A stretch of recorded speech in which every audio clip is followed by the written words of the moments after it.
نحمده ونستعينه ونستغفره ونؤمن به ونتوكل عليه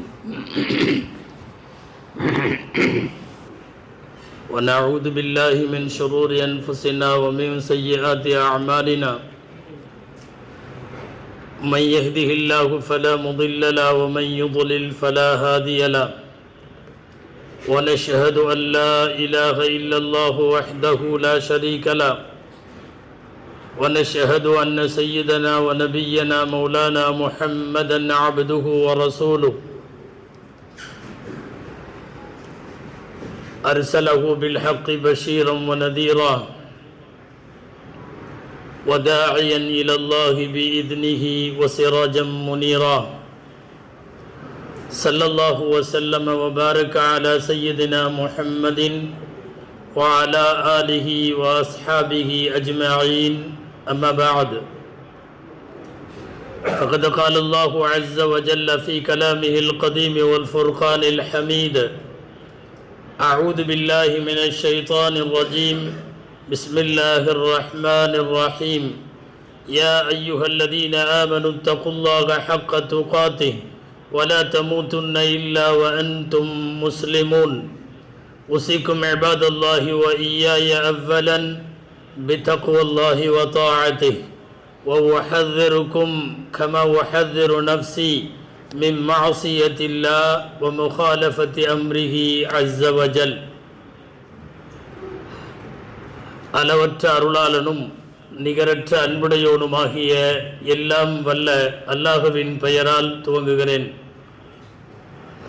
அருமை நாயகம் முஹம்மதுர் ரசூலுல்லாஹ் ஸல்லல்லாஹு அலைஹி வஸல்லம் அவர்களின் மீதும் நற்பாக்கியங்கள் நிறைந்த அவர்களுடைய உம்மத்தின் மீதும் குறிப்பாக இந்த ஜும்மா நன்னாளில் நம் அனைவரின் மீதும் அல்லாஹுவின் அன்பும் அருளும் என்றென்றும் நிறைவாக உண்டாவதாக. ஆமீன்.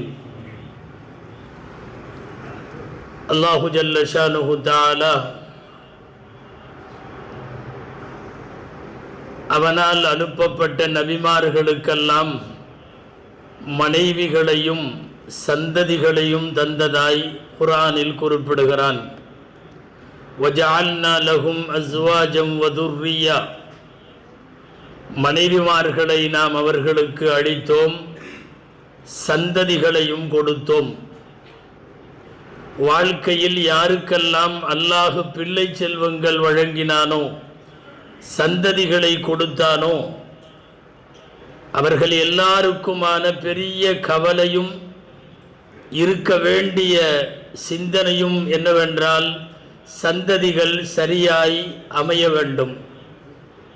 நமக்கு பின்னாலும் நம்முடைய சந்ததிகள் ஈமானிய சந்ததிகளாய் இஸ்லாத்தினை வலுவாது பின்பற்றுகிற சந்ததியாய் உருவாக வேண்டும் என்கிற கவலை எல்லாருக்கும் உண்டு.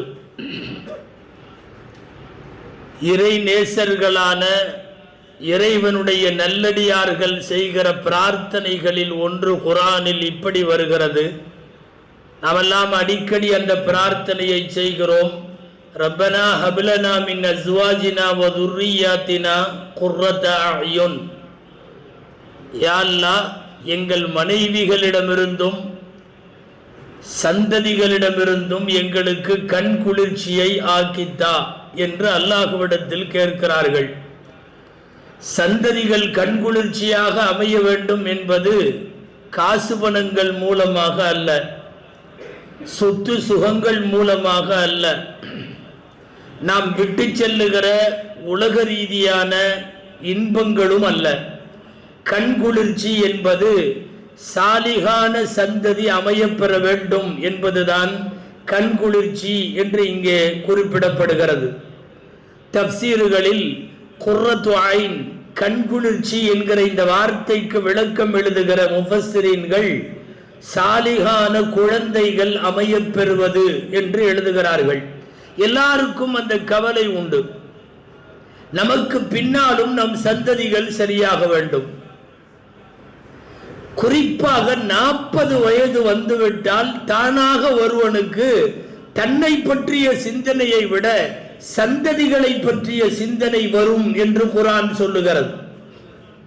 ஹத்தா இதா பலக 40 சனா, வயது 40 ஆகிவிட்டால் எப்படி பிரார்த்திப்பார்களாம்?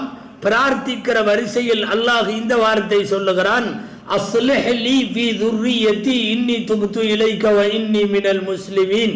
யா அல்லாஹ், என் சந்ததியை எனக்கு சீர்படுத்தி கொடு. எப்போதும் வருகிறது என்றாலும் 40 வயதாகிற போது ஒருவனுக்கு அடுத்த சந்ததியை பற்றிய சிந்தனை வந்துவிடும் என்கிறது குர்ஆன். அன்பானவர்களே, நாம் குர்ஆனிலே பார்க்கிறோம், தந்தையும் பிள்ளைகளும் ஜோடி ஜோடியாய் குர்ஆன் வரலாறு சொல்லுகிறது. இப்ராஹிம் அலைஹிஸ்ஸலாமின் வரலாறு மட்டும் இல்லை, இப்ராஹீமும் இஸ்மாயிலும் அலைஹிமஸ்ஸலாம், யூசுஃபும் யாக்கூபும் அலைஹிமஸ்ஸலாம், வரிசையாக சுலைமானும் தாவூதும் அலைஹிமஸ்ஸலாம் தந்தைகளை மாத்திரம் சொல்லவில்லை, அவர்கள் உருவாக்கிய சந்ததிகளையும் சேர்த்தே சொல்லுகிறான். இறைநேசர் இப்ராஹிம் அலைஹிஸ்ஸலாமின் மூலம் உருவாக்கப்பட்ட இஸ்மாயில், தாவூத் அலைஹிஸ்ஸலாம் மூலமாக உருவாக்கப்பட்ட ஒரு சுலைமான் அலைஹிஸ்ஸலாம், யாக்கூப் அலைஹிஸ்ஸலாமின் மூலமாக உருவாக்கப்பட்ட ஒரு யூசுப் அலைஹிஸ்ஸலாம், தந்தை இல்லாததால் தாயை பிரதானப்படுத்தி மரியமும் ஈசாவும் குர்ஆனிலே உண்டு. ஒரு மரியமால் உருவாக்கப்பட்ட ஈசா அலைஹிஸ்ஸலாம், ஜோடி ஜோடியாய் தந்தையும் தனையனும் தாயும் அவர்களுடைய பிள்ளைகளும் என்று அல்லாஹ் சொல்லுகிற இந்த சீர் வரிசை இருக்கிறது அல்லவா, நல்லவர்களால் உருவாக்கப்பட்ட நல்ல சந்ததிகளை பற்றி பேசக்கூடிய வசனங்கள் இவைகள் எல்லாம். என் சந்ததி சீராக வேண்டும், அதற்கு நான் என்ன செய்ய வேண்டும்? ஒண்ணுமில்லை, ரொம்ப முக்கியமான தகவல் இது. நாம் சரியானால் தானாகவே சந்ததி சரியாகும். நான் எப்படி வேண்டுமானாலும் இருப்பேன், என் சந்ததி சாலிகாக வர வேண்டும். இது சாத்தியம் இல்லாதது. குர்ஆனுடைய பார்வையிலேயே எந்த பெற்றவர் சரியாக அமைகிறார்களோ பிள்ளைகளும் சரியாக அமையும். ஏதாவது 100க்கு 1-2 இதிலே விதிவிலக்கு இருக்கலாம். ஒரு சின்ன நிகழ்ச்சி குர்ஆனில் படிப்பினையான செய்தியும் கூட நீங்கள் அறிந்திருக்கலாம். மரியம் அம்மா ஈசா அலைஹிஸ்ஸலாம் குழந்தையை பெற்றுக்கொண்டு ஊருக்குள் வருகிறார்கள். அன்றைக்கு இருக்கிற மக்கள் தவறாக பேசினார்கள். தவறில் பிறந்த குழந்தை என்றார்கள். மரியம் சோரம் போய்விட்டதாக பேசினார்கள். அவர்கள் பேசிவிட்டு போகட்டும், அது பொய் செய்தி. ஆனால் அந்த ஊர் மக்கள் இந்த குழந்தையை தூக்கி கொண்டு மரியம் வருகிற போது என்ன பேசினார்கள் என்பதை குர்ஆன் பதிவு செய்கிறது. என்ன பேசுறாங்க தெரியுமா? அவன் என்னென்னவோ உளறி இருந்தாலும் ஒரு வார்த்தை செய்தி அர்த்தம் உள்ளது என்பதால், கனமானது என்பதால் அல்லாஹ் அவன் பேசிய வார்த்தையையும் பதிவு செய்கிறான். யா உக்த ஹாரூன், மரியமை பார்த்து சொல்லுகிறார்கள், சகோதரியே, மகான அபூகி இம்ரஅ ஸௌஇன் வ மகானத் உம்முகி பகிய்யா. மரியம், நீ எப்படி இப்படி தவறு செஞ்சு ஒரு குழந்தையை தூக்கிட்டு வர்ற? மகான அபூகி இம்ரஅ ஸௌ, உன் தந்தையும் கெட்ட மனிதர் அல்ல. ஒமகானத்து உம்முகி பகிய்யா, உன் தாயும் கெட்டவள் அல்ல, நடத்தை மோசமானவள் அல்ல. பின்ன எப்படி நீ இந்த காரியத்தை செய்ய துணிந்தாய் என்று கேட்கிற வசனத்திற்கு பின்னால் ஒரு செய்தி உண்டு. ஒருவன் சரியில்லாமல் போக வேண்டுமானால் ஒன்னு தந்தை சரியில்லாமல் இருக்க வேண்டும், அல்லது தாய் சரியில்லாமல் இருக்க வேண்டும். மரியமே, உன்னுடைய தாயும் நல்லவள், உன்னுடைய தந்தையும் நல்லவர், நீ மட்டும் எப்படி மோசமானாய் என்று கேட்கிற அவர்களின் விவாதத்திற்கு பின் ஒரு செய்தி ஒளிந்திருக்கிறது. ஒருவன் நல்லவனாவதும் அல்லது கெட்டவனாவதும் அவர்களுடைய பெற்றோரின் நடத்தை சம்பந்தப்பட்டது என்பதை அவர்களுடைய உளறல் என்று கடந்து விடாமல் அல்லாஹ் அவர்களின் செய்திய உண்மையை சொல்லுகிறார். அந்த அடிப்படையில் சந்ததி சரியாக வேண்டுமானால் பெற்றோர் சரியாக இருந்து வழிநடத்தினால் அது மிக பெரும் பரிசு. இன்றைக்கெல்லாம் ஒரு கார் வாங்கி கொடுத்தால், ஒரு 2 வீலர் வாங்கி கொடுத்தால் நம்முடைய பிள்ளைகள் எழுதி வைக்கிறார்கள், my dad's gift, my mum's gift என்றெல்லாம் எழுதி வைக்கிறான். உண்மை, வாகனங்களுக்கோ வீடுகளுக்கோ சொத்து சுகங்களுக்கோ பெயர் வைப்பதை விட என்னுடைய நல்லொழுக்கம் என் தந்தையின் பரிசு, என்னுடைய நல்ல நடத்தை என் தாயின் பரிசு. மை டாட்ஸ் கிஃப்ட் என்று கனரக இயந்திரங்களுக்கு எழுத வேண்டாம். இவர்கள் வாழ்க்கையில் நல்லவனாகி ஒழுக்கசீலனாகி நல்லவன் என்று 4 பேரால் பாராட்டப்படுகிற போது அந்த தன்மை வேண்டும். எனவே சந்ததிகள் உலகத்தின் எந்த மூலையில் நாம் இருந்தாலும் சந்ததி சரியாக இருக்கிறதா என்பதை கண்காணிப்பதும் அந்த சந்ததியை சரியாக வழிநடத்துவதும் நம்முடைய பொறுப்பு. அதிலும் இன்றைய தினம் இன்றைக்கு இருக்கிற சூழ்நிலையில் குறிப்பாக 2000க்கு பிந்தைய உலகத்தில் நம்முடைய சந்ததிகளை சரியாக வளர்த்தெடுத்தல் என்பது ஒரு பெரிய சவால், ஒரு பெரிய சேலஞ்ச், ஒரு பெரிய அபாயம். சரியான முறையில் குழந்தைகளை வளர்த்து வென்றடிக்க ஆளாக்க முடியவில்லை. காரணம், திசையெல்லாம் அவர்களை தவறுக்கு இழுக்கிற, தவறுக்கு அழைப்பு கொடுக்கிற, தவறை தூண்டுகிற எல்லா காட்சிகளும் நகர்வுகளும் நடைபெறுகிற போது இதற்கு இடையிலேயும் கூட சந்ததிகளை சீராக உருவாக்க வேண்டியது மிகப்பெரிய சவாலான நம்முடைய பொறுப்பு. அல்லாஹ் சொல்லுகிறான்,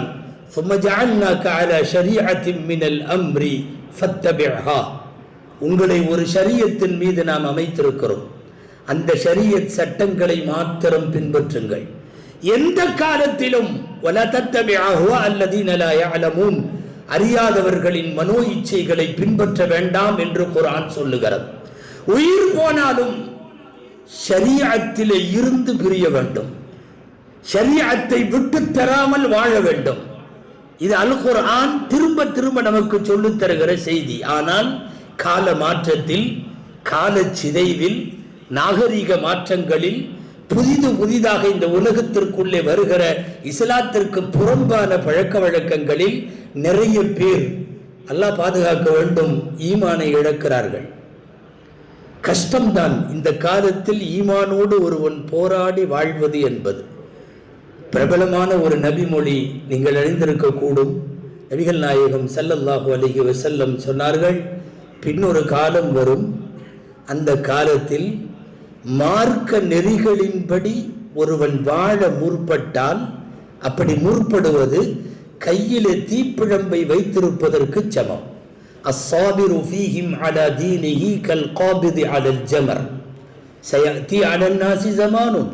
பின்னொரு காலம் வரும், அஸ்ஸாபிரு ஃபீஹிம் அலா தீனிஹி, மார்க்கத்தின் மீது சரியாக நடக்க வேண்டும் என்று பொறுமை காப்பவன் கல் காபிதி ஃபீ யதிஹி அலல் ஜமர், கையிலே நெருப்பை வைத்திருப்பதற்கு சமம். அவனால் கையிலே நெருப்பை வைத்திருப்பவன் ஸ்டேபிளாக இருக்க முடியாது அல்லவா? அவன் கையிலே நெருப்பு, அவன் துள்ளுவான், கையை உதறுவான், தட்டடிவான், தடுமாற்றம் அடைவான், கீழே போட போவான். கையிலே நெருப்பை வைத்திருப்பவன் சரியான ஸ்டேபிளாக இருக்க முடியாது. அதுபோலத்தான் மார்க்க நெறிகளின்படி ஒருவர் வாழ வேண்டும் என்று முயற்சித்தால் கூட முடியாமல் போகும். இந்த ஹதீஸ் ஒரு பெரிய வருங்கால அபாயத்தை சொல்லுகிற செய்தியாக இருந்தாலும் கூடவே ஒரு நல்ல வாக்குறுதி சொல்லுகிறது. ஸல்லல்லாஹு அலைஹி வஸல்லம் சொல்லுகிறார்கள், மார்க்கத்தின்படி வாழ முடியாத காலத்திலும் யாராவது வாழ முற்பட்டால் அவர்களுக்கு கூலி சொல்லுகிறார்கள் நபி ஸல்லல்லாஹு அலைஹி வஸல்லம், அஜ்ரு 50 மின்கும். சஹாபாக்களை அமர வைத்துக் கொண்டு சொன்னார்கள், உங்களை மாதிரி 50 பேரின் கூலி அவர்களுக்கு கிடைக்கும். சஹாபிகள்ல ஒரு சில பேருக்கு சந்தேகம், அவங்க காலத்துல வாழ்ற அந்த பின்னாடி உள்ள காலத்துல வர்ற 50 பேர் மாதிரியா இல்ல நம்மள மாதிரி 50 பேரா? ஏன்னா நாமெல்லாம் சஹாபாக்கள், நாம் ரசூலை பார்க்கிறோம், நாம் வஹி வருவதை பார்க்கிறோம். நம்மள மாதிரி 50 பேருன்னு சொல்றாங்களா, அவங்கள மாதிரி 50 பேருன்னு சொல்றாங்களான்னு சந்தேகம். கேட்டே விட்டார் ஒரு சஹாபி, யா ரசூலல்லாஹ், அஜ்ரு 50 மின்ஹும் அம் அஜ்ரு 50 மின்கும்? உங்கள 50 பேருன்னு நீங்க சொல்றீங்களே, அந்த கெட்டுப்போன காலத்துல வாழ்ற 50 பேரா இல்லை எங்களை மாதிரி சஹாபாக்களாகிய உங்களின் தோழர்களாகிய எங்களை மாதிரி 50 பேரா? ஸல்லல்லாஹு சொன்னார்கள், பல் அஜ்ரு 50 மின்கும், உங்கள இருந்து 50 பேர். ஆச்சரியம் அவங்களுக்கு தாங்க முடியல. 50 சஹாபி அளவுக்கு அவங்க என்ன பண்ணிட்டாங்க? ரசூலுல்லாஹ் காரணம் சொல்லுகிறார்கள், லிஅன்னகும் தஜிதூன அலல் கைரி அஅவானன் வஹும் லா யஜிதூனஹு. நீங்கள் எல்லாம் இப்போது உங்களுக்கு நன்மையை தூண்டுவதற்கு ஆள் இருக்கிறது, நான் இருக்கிறேன், குர்ஆன் இருக்கிறது, வஹி இறங்குகிறது. அல்லாஹ்வின் கண்காணிப்பிலும் அவனுடைய நேரடி கண்காணிப்பிலும் நாம் இருக்கிறோம். ஒரு காலம் வரும், நன்மையை தூண்டக்கூட ஆள் இல்லாமல் போய்விடும். அதனால் அந்த காலத்திலேயும் ஈமானோடு இறையச்சத்தோடு மார்க்க நெறிகளோடு வாழக்கூடிய வலுவாது வாழுகிற அவர்களுக்கு உங்களை போல் 50 பேருடைய கூலி கிடைக்கும் என்று சொல்லித் தருகிறார்கள் எம்பெருமானார் ஸல்லல்லாஹு அலைஹி வஸல்லம். அன்பானவர்களே, சந்ததிகளை சீர்படுத்துவதும் ஈமானை விட்டும் பிசகாமல் மார்க்க நெறிகளில் இருந்து வழுவாமல் அவர்கள் வாழ வேண்டிய முக்கியமான பொறுப்பும் அதை உருவாக்க வேண்டிய கடமையும் நமக்கு உண்டு. இதற்கு அவர்களுக்கு தர வேண்டியது கல்வி, நல்லொழுக்கம்,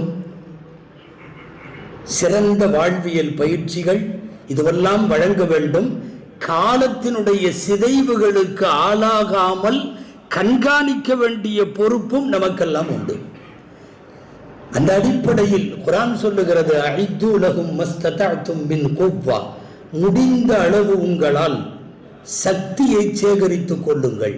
சக்தி என்பதற்கு அர்த்தம் ஆயுதம் அல்ல, கத்தி கராத்தேவெல்லாம் அல்ல, சிறந்த கல்வி, வருங்கால சவால்களுக்கு ஈடு கொடுக்கிற ஆற்றல் மிக்க மனித வளம், இவைகளெல்லாம் உருவாக்கப்பட வேண்டும், பாதுகாக்கப்பட வேண்டும். அந்த அடிப்படையில் முதலில் கல்வி, இரண்டாவது ஒழுக்கம். தப்பித்தவரை கூட ஒழுக்கம் இல்லாத கல்வி நம் குழந்தைகளுக்கு வந்துவிடக் கூடாது. அப்படி ஒரு கல்வி தேவையில்லை. சொல்ல போனால் கல்வி என்பது ஒழுக்கத்தோடு கூடியது. ஆச்சரியமாக இருக்கிறது. ஒரு 1500 வருஷத்திற்கு முன்னாலே, விரிவாக சொல்லவில்லை, 2 வரியில் சொல்லுகிறேன். பத்ர் போரிலே பிடிக்கப்பட்ட கைதிகள், ஒரு கைதிக்கு 4000 திர்ஹம் நஷ்டஈடு. 4000 திர்ஹம் கொடுத்தா ரிலீஸ் ஆகிட்டு போயிடலாம்.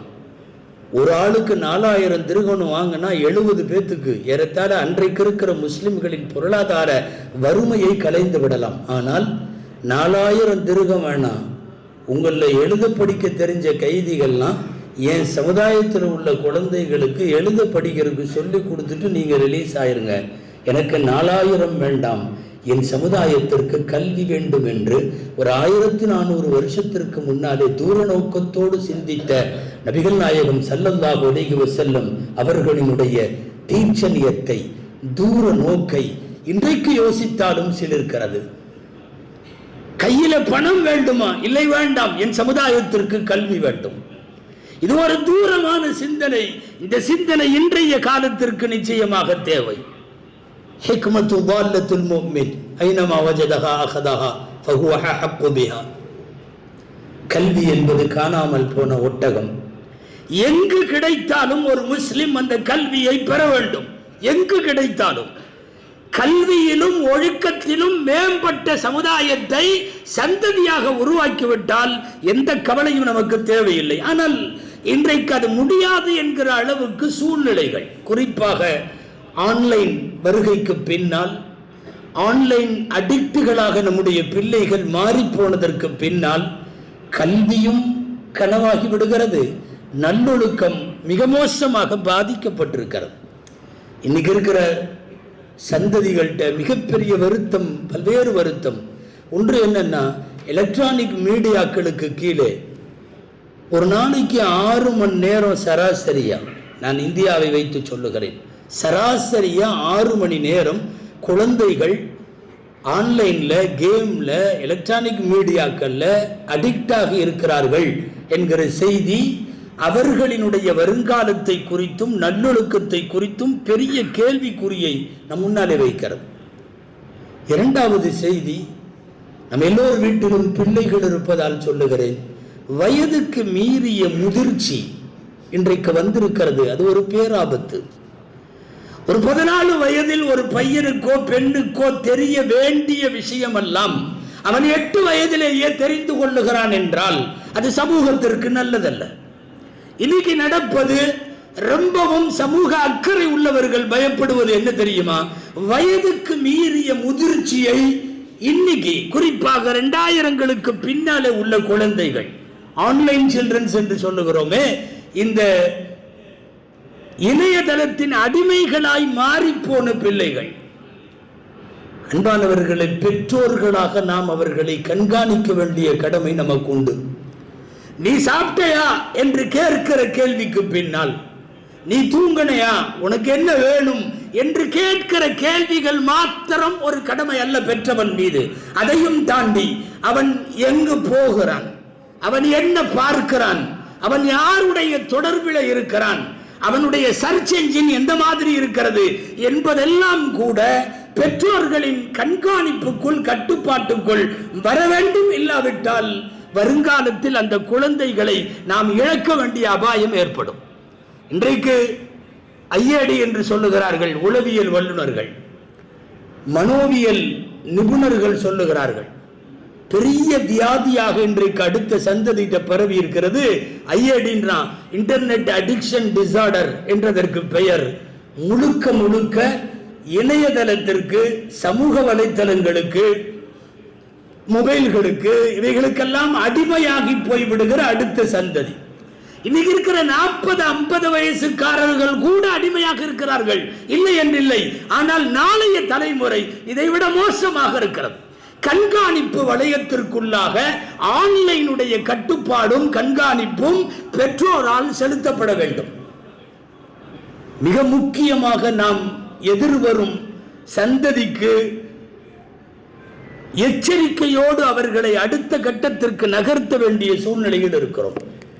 அவன் என்னமோ செய்யட்டும், என் பையனுக்கு நல்லது கெட்டது தெரியும் அப்படிங்கிற மாதிரி கண்டும் காணாமல் இருக்கிற பெற்றவர்கள் ஆபத்தானவர்கள். ஒரு ஹதீஸ் இப்படி வருகிறது, சலாசுன் லா யன்துருல்லாஹு இலைஹிம் யௌமல் கியாமா வலா யர்ஹமுஹும். ஒரு 3 பேர் அல்லாஹ் மறுமையில் அவர்களோடு பேச மாட்டான், அவர்களை அல்லாஹ் இறக்கப்பட மாட்டான். 3 பேர். அதில் 1வது அல் ஆக்குலி வாலிதை, பெற்றோரை நோவினைப்படுத்துபவன், பெற்றோரின் பத்துவா அவருக்கு ஆளானவன். இதுதான் நம்பர் 1.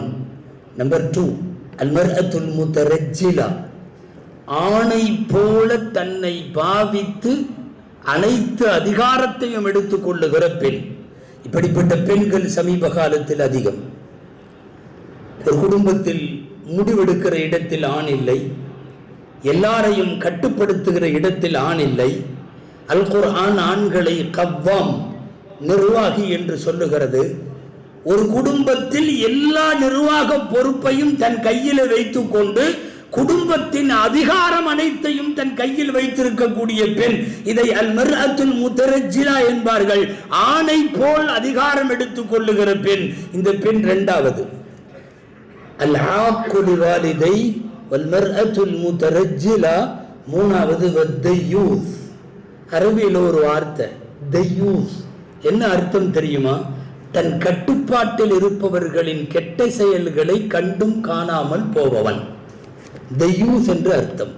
தன் குடும்பமோ தன் பிள்ளைகளோ, ஆண் பெண் பிள்ளைகளோ தன்னுடைய கட்டுப்பாட்டு கீழ், கண்ட்ரோலுக்கு கீழ் இருக்கக்கூடியவர்கள், அவர்கள் செய்யக்கூடிய மார்க்கத்திற்கு புறம்பான அநியாயங்களை, அக்கிரமங்களை, செயல்களை தெரிந்தும் கூட அதை கண்டுகொள்ளாமல் போகிறான் அல்லவா, அவனுக்கு தையூஸ் என்று பெயர். இந்த 3வரோடும் அல்லாஹ் பேச மாட்டான் என்று வருகிறார்.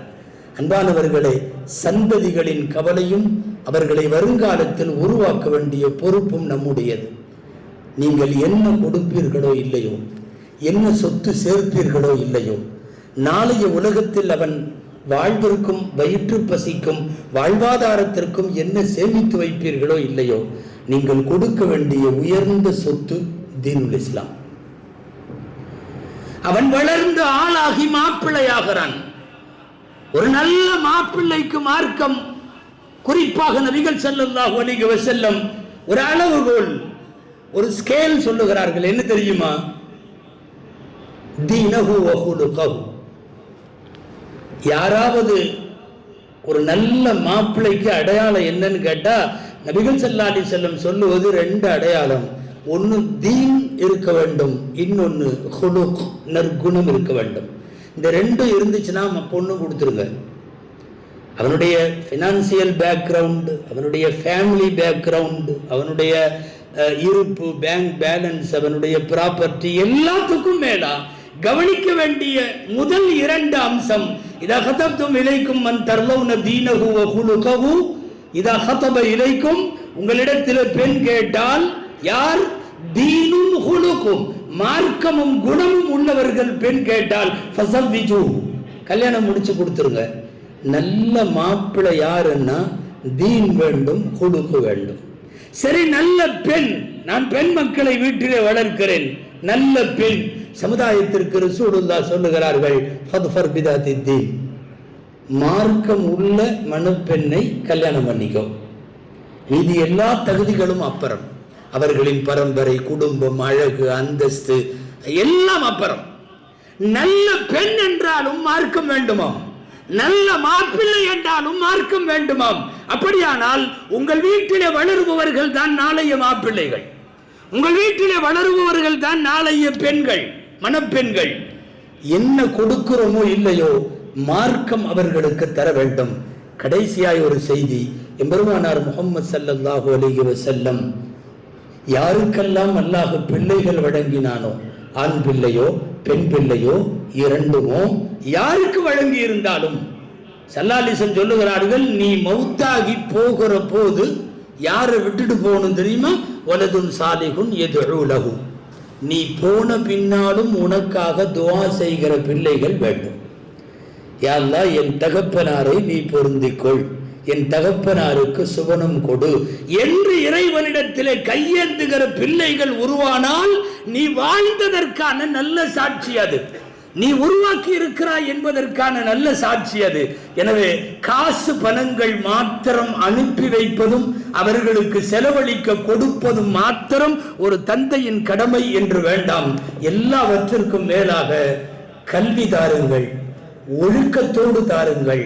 இந்த 2ஐயும் சேர்த்து நாம் எந்த வகையிலேயும் குறைந்து போக முடியாதபடி தீனுல் இஸ்லாத்தின் படி வழி நின்று வாழுகிற நல்ல வாய்ப்பை அவர்களுக்கு ஏற்படுத்தி கொடுங்கள். எல்லாம் வல்ல இறைவன் கல்வியும் நல்லொழுக்கமும் பெரியவர்களை மதிக்கிற பாங்கும் நாம் போனதற்கு பின்னாலும் மார்க்கத்தை பிரதானமாக ஏற்று வாழக்கூடிய சாலிகான பிள்ளைகளை எல்லாம் வல்ல அல்லாஹ் நம் அனைவருக்கும் வழங்கி அருள்வானாக. ஜஸாக்குமுல்லாஹு கைரல் ஜஸா. ندعو الله عز وجل أن يوفقنا لما يحبه ويرضى وأن يجعل آخرتنا خيرا من الأولى. أعوذ بالله من الشيطان الرجيم.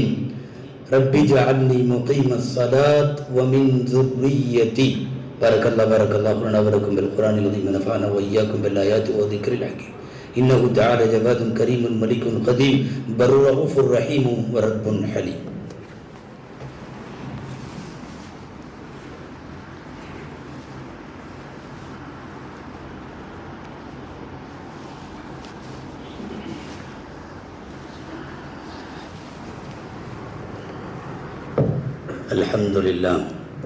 الحمد لله حمدا كثيرا كما أمر. أشهد أنه لا إله إلا الله وحده لا شريك له وأشهد أن محمدا عبده ورسوله. عباد الله اتقوا الله تعالى في كل آن وحين.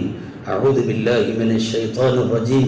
إن الله وملائكته يصلون على النبي يا أيها الذين آمنوا صلوا عليه وسلموا تسليما. اللهم صل على سيدنا محمد نور القلب وقرة العين رحمة للعالمين محمد صلى الله عليه وسلم وعلى آله الطيبين وأصحابه الطاهرين وعلى جميع المسلمين والمؤمنين أجمعين. خصوصا على أبي بكر الصديق رضي الله عنه وعلى عمر بن الخطاب رضي الله عنه وعلى عثمان بن عفان رضي الله عنه وعلى علي بن أبي طالب كرم الله وجهه وعلى الحسن والحسين رضي الله عنهما وعلى فاطمة الزهراء رضي الله عنها وعلى سيدنا حمزة وسيدنا عباس رضوان الله عليهم وعلى من تبعهم بإحسان إلى يوم الدين. اللهم أعز الإسلام والمسلمين. اللهم احفظ الإسلام والمسلمين لأنك خير حافظا وأنت أرحم الراحمين. اللهم انصر إخواننا في كل مكان يا رب العالمين. واغفر للمؤمنين والمؤمنات والمسلمين والمسلمات الأحياء منهم والأموات إنك مجيب الدعوات والحمد لله رب العالمين. أعوذ بالله من الشيطان الرجيم. إن الله يأمر بالعدل والإحسان وإيتاء ذي القربى وينهى عن الفحشاء والمنكر والبغي يعظكم لعلكم تذكرون. اذكروا الله العظيم يذكركم وادعوه يستجب يستجب لكم ولذكر الله تعالى أعلى وأولى وأعز وأجل وأتم وأهم وأقوى وأكبر.